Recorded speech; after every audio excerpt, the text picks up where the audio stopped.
এখানে একটা প্রশ্ন রেখেছি, দেখো 1 এর 30 প্লাস 1 এর 42 প্লাস 1 এর 56 প্লাস ডট ডট ডট চলছে এইভাবে। এটা 1/2021 ইন্টু 2022 পর্যন্ত রয়েছে। তো এইরকম সমস্যা থাকলে কিভাবে সমাধান করা হয় একটু দেখে নাও। 30টাকে ভেঙে 5 ইন্টু 6 লিখেছি, 42কে ভেঙে 6 ইন্টু 7, 56কে ভেঙে 7 ইন্টু 8। ঠিক দেখো পরপর দুটো সংখ্যার গুণফল আকারে লিখেছি, এইভাবে লিখে নিয়েছি। তাহলে এই যে 1 এর নিচে 5 ইন্টু 6, এইটাকে দেখো 1/5 মাইনাস 1/6 এরকম করে লেখা যায়।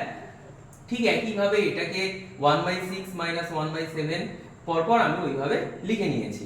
এখানে দেখতে পাচ্ছি এই যে 1/6 এটা মাইনাস আছে পরেরটা প্লাস আছে, তাহলে আউট হয়ে যাবে।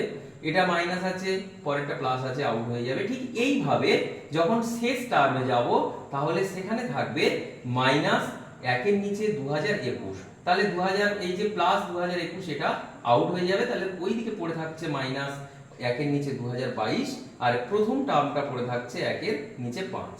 এবার এই দুটোর বিয়োগ করলেই তাহলে আমাদের সমস্যার সমাধান হয়ে যাবে। এবার নরমাল ওয়েতে আমরা বিয়োগ করেছি, করে এই অ্যানসারটা চলে আসছে।